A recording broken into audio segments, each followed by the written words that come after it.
நம்முடைய வாழ்க்கையில நாம போட்ட வரப்புகள் உண்டு, சத்துரு போட்ட வரப்புகள் உண்டு. இவன் லைஃப்ல இதுக்கு மேல முன்னேறிடக்கூடாது. இதுக்கு மேல பாருங்க, அநேகருக்கு நிறைய முயற்சி பண்ணுவாங்க. ஆனா கைகூடி வரும்போது அங்க ஒரு வரப்பு இருக்கும்.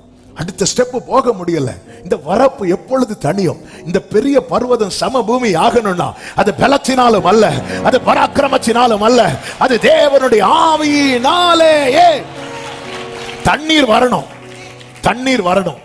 தண்ணீர் வந்தாதான் கண்ணீர் மாறும். ஹல்லேலூயா. பல கண்ணீர் மாறணும்னா வறண்டு ஒன்னும் பார்க்க முடியாம கண்ணீர் கண்ணீர் கண்ணீர். இதுவரை உன் வாழ்க்கை கண்ணீர் கண்ணீர் இருந்துச்சு, இன்று முதல் உன் வாழ்க்கை தண்ணீர் தண்ணீர் இருக்க போகிறது. ஆமென் சொல்றவங்க. அந்த தண்ணீர் அங்கே வந்ததினால், நான் இன்னும் செய்திக்குள் போகவில்லை, இந்த தண்ணீரின் விசேஷத்தை அறியணும். அது செழிப்பாக்குகிற தண்ணீர். வெறுமையும் ஒழுங்கின்மையுமான பூமியில தான் ஏதேன் என்னும் தோட்டத்தை உண்டாக்கினார். அந்த ஏதேன்ல ஒரு நதி இருக்கிறது. இந்த நதி செழிப்பாக்கும். ஆமென். ஏசாயா 27வது அதிகாரத்தில் சொல்லப்பட்ட கர்த்தருடைய தீர்க்க தரிசன வார்த்தை என்ன? 1வது வசனத்திலே, அக்காலத்தில் கர்த்தர் லிவியாத்தான் என்னும் நீண்ட பாம்பை, லிவியாத்தான் என்னும் கோணலான சர்ப்பத்தை கடிதும் பெரிதும் பலத்ததுமான, இதான் வரப்பு. இதை கர்த்தர் பட்டயத்தால் என்ன பண்ணுவாராம்? தண்டிப்பார். சமுத்திரத்தில் இருக்கிற வலு சர்ப்பத்தை கொன்று போடுவார். சத்தம் ஆமென் சொல்லுங்க பார்க்கலாம். அக்காலத்தில் நல்ல திராட்சை ரசத்தை தரும் திராட்சை தோட்டம் உண்டாயிருக்கும். அதை குறித்து பாடுங்கள். கர்த்தராகிய நான் அதை காப்பாற்றி அடிக்கடி அதற்கு தண்ணீர் பாய்ச்சி ஒருவரும் அதை சேதப்படுத்தாதபடிக்கு அதை இரவும் பகலும். ஆமென். ஆண்டவரே, ஆண்டவர்கிட்ட கேளுங்க, தண்ணீர் வேண்டும். அந்த தேவ நதி. இந்த நதியினால என்ன உண்டாகிறது? செழிப்பு உண்டாகிறது. இந்த நதியினால என்ன உண்டாகிறது? சங்கீதம் 46:4 சொல்லப்பட்டிருக்கிறது, ஒரு நதி உண்டு, அது நீர்க்கால்கள் தேவனுடைய நகரத்தையும் உன்னதமானவர் வாசம் பண்ணும் பரிசுத்த ஸ்தலத்தையும் சந்தோஷிப்பிக்கும். சத்தம் ஆமென் சொல்லுங்க பார்க்கலாம். இந்த நதியினால என்ன உண்டாகிறது? சந்தோஷம், மகிழ்ச்சி. அநேக குடும்பங்களிலே இந்த மகிழ்ச்சி சந்தோஷம் என்பது உண்மையிலே நஷ்டப்பட்டு பல ஆண்டுகள் ஆகிவிட்டது. மகிழ்ந்து எத்தனை நாட்கள் ஆகிவிட்டது. எத்தனை குடும்பங்கள் சில தங்கள் பிரச்சனைகள் எல்லாம் சொல்லும் போது உள்ளெல்லாம் உடையும். ஏன்னா அந்த குடும்பத்தில் அந்த மகிழ்ச்சி என்பதே அது எட்டாத ஒரு கனியாக மாறிவிட்டது. ஆனா இந்த நதி மகிழ பண்ணும். என் குடும்பத்தில் மகிழ்ச்சி வேணும் அப்படின்னு ஆண்டவர் தண்ணீர் தாரும். இந்த தேவ நதி என் குடும்பத்துக்குள்ள பாயட்டும்.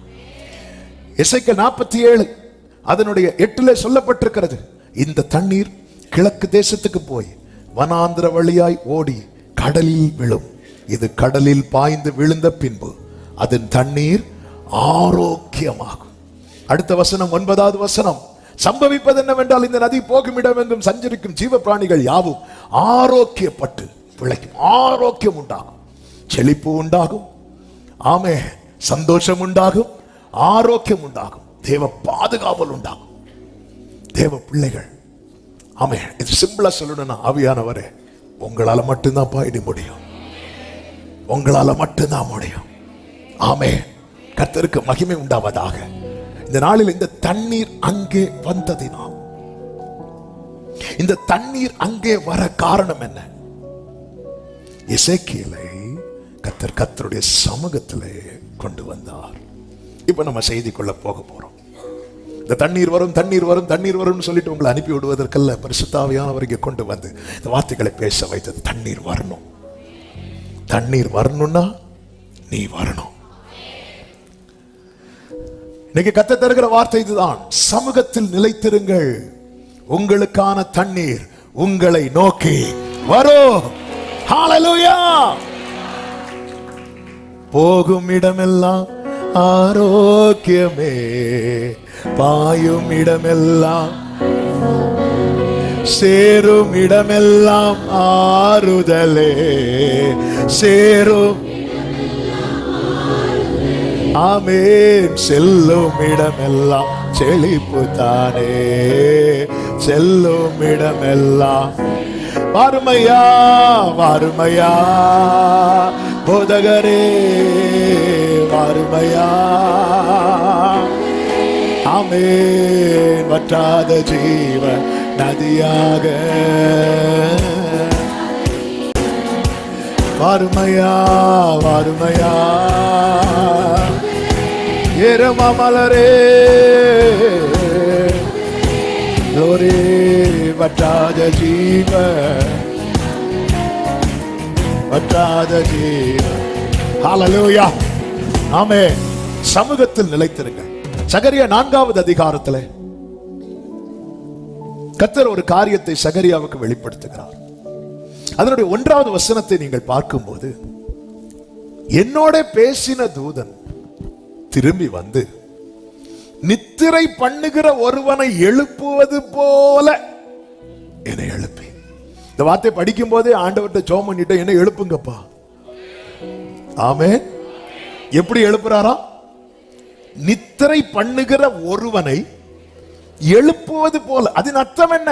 அநேக காரியங்களை நாம் கண்டும் காணாமலும் கேட்டும் உணராமல் இருக்கிறோம். நம்முடைய ஸ்பிரிச்சுவல் லைஃப் எப்படி இருக்குன்னா, தூங்கி கொண்டிருக்கிறது.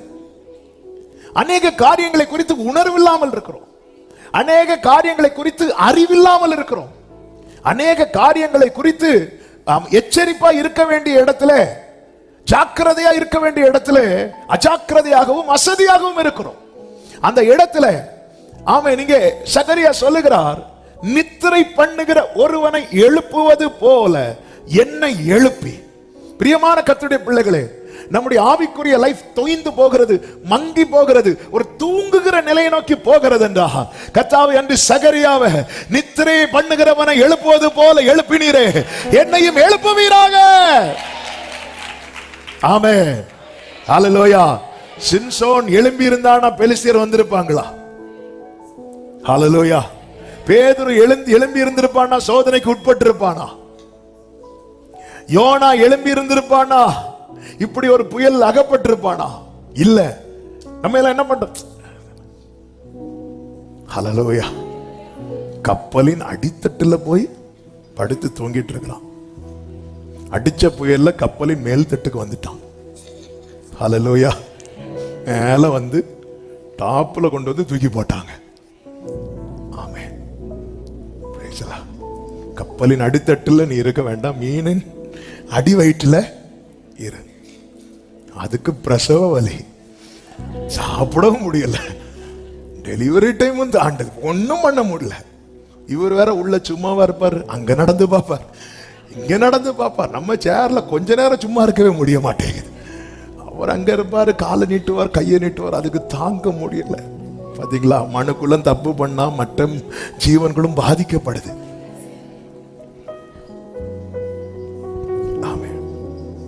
எழுப்புங்கப்பா. அதான் தூங்குகிற நீ மரித்தோரை விட்டு. ஆண்டவரே, என்னுடைய ஸ்பிரிச்சுவல் லைஃப் தூங்கிட்டு இருக்கா, என்னை எழுப்புங்க, என்னை எழுப்புங்கப்பா, என்னை எழுப்புங்க ஆண்டவரே. அப்படி எத்தனை பேர் ஜெபம் பண்ண விரும்புறீங்க இந்த பகல் நேரத்துல? என்னை எழுப்புங்கப்பா. எனக்கு ஒரு விழிப்பை தாங்க ஆண்டவரே, எனக்கு ஒரு விழிப்பை தாங்க ஆண்டவரே, எனக்கு ஒரு விழிப்பை தாங்க ஆண்டவரே. ஹல்லேலூயா. ஆமென். அதாவது சிம்சோனுடைய முடி கம்ப்ளீட்டா, சிம்சோனுக்கு முடிங்கிறது நம்ம மாதிரி முடி கிடையாது. நம்ம வேணா எங்களை மாதிரி இப்படி பார்த்தோன்னே கீழே உள்ளதுக்கு அதில் கத்திப்பட்டு ரொம்ப, அதெல்லாம் இப்போ கத்தியில வெட்டணும்னா எப்படிப்பட்ட கத்தியை வச்சு வெட்டணும்? பெரிய வெட்டு கத்தி வச்சு வெட்டினாதான் வெட்ட முடியும். சிலருக்கு முடியல, வெட்டவே முடியாது. அப்போ அவ்வளோ வெட்டுறது வர ஆள் தூங்கிட்டு இருக்காரு. சில நேரத்தில் நம்மள லைட்டா யாரா டச் பண்ணாலே நம்ம தூக்கம் போயிடும். அவன் எந்த அளவுக்கு நித்திரைக்குள்ளே இருக்கிறான் பாருங்கள். இப்படிதான் அநேகருடைய ஸ்பிரிச்சுவல் லைஃப் இருக்கிறது. திருடன் வந்து அவ்வளவும் திருடி போறது வரைக்கும் தெரியாது, போனதுக்கு அப்புறம் தெரியாது. போனதுக்கு அப்புறம் பெலிஸ்தியர் வந்து விட்டார்கள் என்று சத்தம் வந்ததுக்கு அப்புறம் தான் நான் எல்லாவற்றையும் உதறி போட்டுட்டு போவேன். அவ்வளவுதான், முடிஞ்சு. நமக்கு தெரிய மாட்டேங்குது. ஆண்டவரே, நித்திரை பண்ணுகிற ஒருவனை எழுப்புவது போல என்னை எழுப்பு. இனி என் வாழ்க்கையில நான் ஏமாற்றத்தையும் தோல்வியையும் நஷ்டத்தையும் இழப்பையும் தாமதத்தையும் பார்க்க விரும்பவில்லை அப்பா. நித்திரை பண்ணுகிறவனை எழுப்புவது போல என்னை எழுப்புவீராக. அப்படி எழுப்பி அவன் கண்ணுக்கு முதல்ல என்ன காட்டுறார் தெரியுமா? நீ காண்கிறது என்னவென்று கேட்கிறார். உடனே அவன், இதோ முழுவதும் பொன்னினால் செய்யப்பட்ட குத்து விளக்கை காண்கிறேன். குத்து விளக்கை குத்து விளக்கு, லேம்ப் ஸ்டாண்ட். அது எதற்கு அடையாளமா இருக்கிறது என்றால் தேவ பிரசனம், தேவ சமூகம், தேவ சமூகம். இந்த தேவ சமூகத்திலே இதெல்லாம், இந்த குத்து விளக்கு எதற்கெல்லாம் அடையாளமாய் கொடுக்கப்பட்டிருக்கிறது? ஆமென். 1 பரிசுத்தம், 2 மகிமை, 3 சத்தியம், 4 கர்த்தருடைய வெளிச்சம், 5 நித்திய ஜீவன். இவை உள் அடங்கியதுதான் காட்ஸ் பிரசன்ஸ், தேவ சமூகம். ஹல்லேலூயா. நீங்க போதும் ஏசப்பா, உங்க சமூகம் எத்தனை இன்பமே, உந்தன் சமூகம். உள்ளமும் உடலுமே, உள்ளமோ உமக்காய், உமக்காய். நல்ல கவனமா கேளுங்க. ஆண்டவர் சமூகத்திலே தரித்திருக்கிறவர்கள் தான் பரிசுத்தமாக்கப்படுவார்கள். தேவ சமூகத்திலே தரித்திருக்கிறவர்கள் தான் சத்தியத்தில் நடத்தப்படுவார்கள். தேவ சமூகத்தில் தரித்திருக்கிறவர்கள் தான் கர்த்தருடைய வெளிச்சம் உண்டாகும். தேவ சமூகத்தில் தரித்திருக்கிறவர்கள் தான் மகிமை மேல மகிமை அடைவார்கள். தேவ சமூகத்தில் தரித்திருக்கிறவர்கள் தான் நித்திய ஜீவனை சுதந்தரிப்பார்கள்.